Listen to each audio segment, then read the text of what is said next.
The rain lashed against the windows of the Black Swan Hotel, mirroring the tempest brewing within Jenny.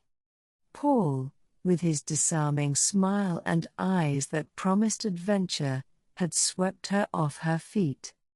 Just a week, that was all it took.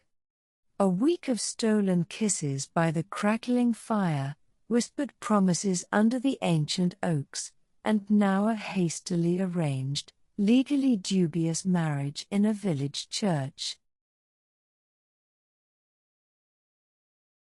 What Jenny didn't know, couldn't possibly fathom, was that her whirlwind romance was a carefully crafted storm. Back in a London apartment, Glenda, Paul's wife, meticulously reviewed Jenny's file. Insurance policies, family history, even her favorite perfume, all carefully catalogued. Glenda had been the architect of this scheme, selecting Jenny from a pool of vulnerable, well-insured targets. Paul was merely the charming executioner.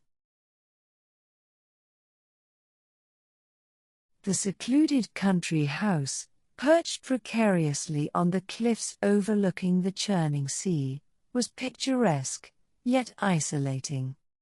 Jenny loved it. Paul, ever attentive, filled it with flowers and promises of a future. But beneath the surface, a chilling undercurrent flowed. He started suggesting walks along the cliff edge, particularly when the wind howled. He'd casually point out the treacherous drop, the unforgiving rocks below. One evening, as a storm raged outside, Paul led Jenny out onto the patio, and beyond. The wind tore at her hair, the spray stung her face. "Isn't it magnificent?" he shouted over the roar, his grip tightening on her arm. Jenny, usually thrilled by the wildness of nature, felt a prickle of unease. "It's a bit too much," she said, trying to pull away. His smile didn't reach his eyes. "Just a little closer," he murmured, his voice barely audible above the wind. "I want you to see something." He led her towards the edge, the ground crumbling beneath her feet. Fear, cold and sharp, pierced through Jenny's naivety. She saw the glint of something predatory in Paul's eyes, a darkness that had been cleverly concealed. A wave crashed against the cliff face, sending a sheet of water over them. Paul stumbled, his grip loosening.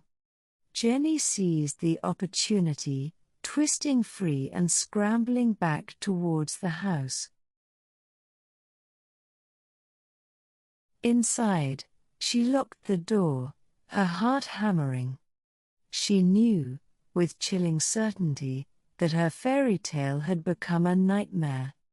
She was trapped, alone, with a man who wanted her dead. But as she stared out at the storm-tossed sea, a flicker of defiance ignited within her. She wouldn't be a victim. She would survive. The game had changed, and Jenny was ready to play hardball.